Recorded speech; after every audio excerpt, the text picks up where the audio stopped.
Baby boomers better get out of stock market now. Now I tell you. This is oh my goodness, come on. All right, so there's my man Ron Surs, and this is dated in July of 2024, and here's a picture of Ron with his like disco-looking suit on there, and okay, and look, I read Ron on occasion. He knows what he's doing here. This is just I don't understand. I just don't get it, man. But anyway, let's keep looking here. Baby boomers cannot afford a bad crash. Yep, and he says right here, right here. The fact the stock market is currently at its highest price level ever does not portend well for even higher prices. What? And then he uses, remember the dot-com bubble. And where were after the dot-com bubble, or even before the dot-com bubble, and where are we now, Ron? It's kind of weird. I mean, the stock market is always at its highest price. Not literally always. There could be a couple days it's not, but that's the thing when the stock market goes to I guess I want to go like this. The Northeast, it goes like this, but it always goes up relative to where it was a few years, a few days, a few months ago. I can't say what will always happens, but it always has happened.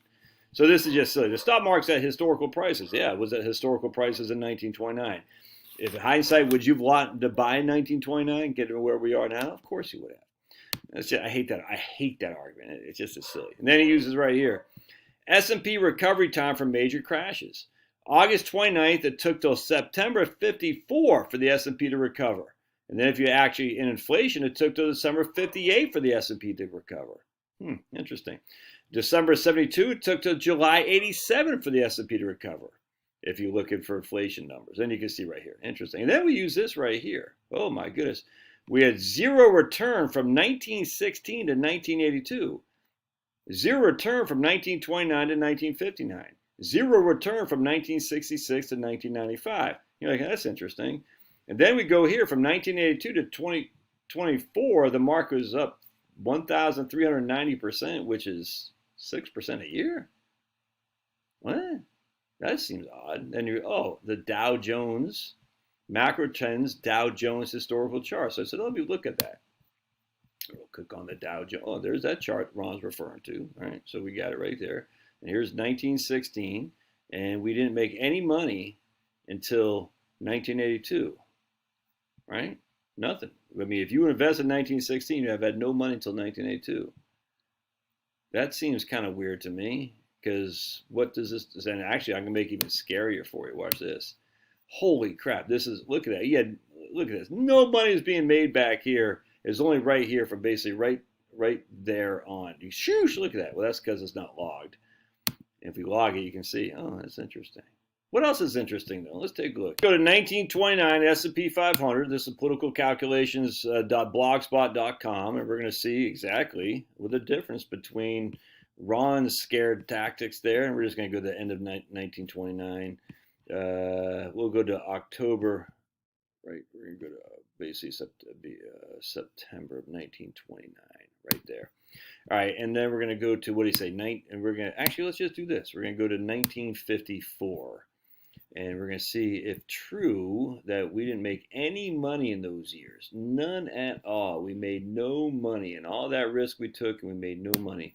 Let's see, and we're going to reinvest.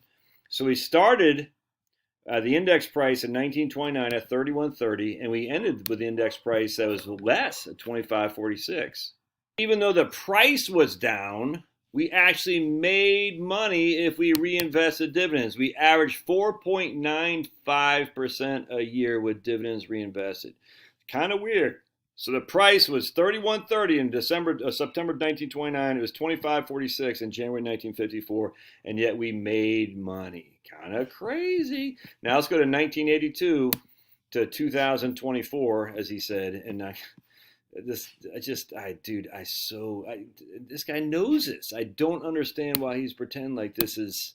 I don't get it, man. I don't understand. So let's see. So remember, Ron says right here that we averaged 6% a year for those 43 years. Now let's see what we really average, shall we? If we only average 6% a year, I say you should have been in Treasury bonds. And let's see. Oh, we averaged right here 12.22% a year. twice that. In fact, when you factor in a compounding interest, it's well above twice that. In fact, let's take our trusty calculator and say we put $1,000 in the S&P 500 for 43 years. All right, we got 43 years as our present value, no payment. 43 is our end, 6% a year. Our value is, oops, 1 second, how many years I got there? I got to do one. Hang tight, amigos, hang tight. That $1,000 grew to $250 after 6% a year. So $1,000 went from 1,000 to 12,000 after 43 years. That's 6% a year. But we actually got 12.22 if we reinvest the dividends, and that grew to. 1 second, I'm screwing that up. So $1,000 present value, 12.22 is interest rate, 43 years, zero payment. That grew to $142,000.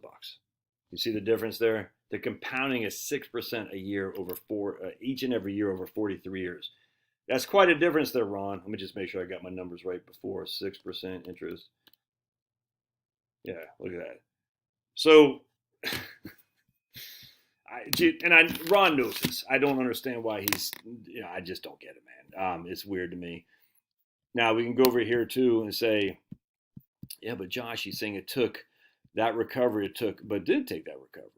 We actually made money. So how long did it take to recover our money from what we had in 1929? And we're going to go over here. Hang tight for just a second. All right, so here we put $100,000 in the S&P 500. What did I say, $1 million? Oh, we put $100,000. Boink, boink, boink, boink, boink. Oops, is that 100,000 right there? It's from man Daniel Kulibert's 55e.co, 55e.co. So he put $100,000 in the S&P 500 in 1929. How long did it take for that money to get back? Oh, we're back at $100,000 in 1936. Oh, there we are. And we finally solidify it in 1943. If we reinvest dividends, it took 14 years. And so this fear-mongering stuff actually just drives me. It didn't take 29 years and 5 months. It didn't if you reinvested dividends. And I don't get it, man. I don't get it, but whatever. Should you be out of the market? I don't know. But this is stupid. All right, God bless. Love your thoughts. Don't forget to claw that like button. We'll see you.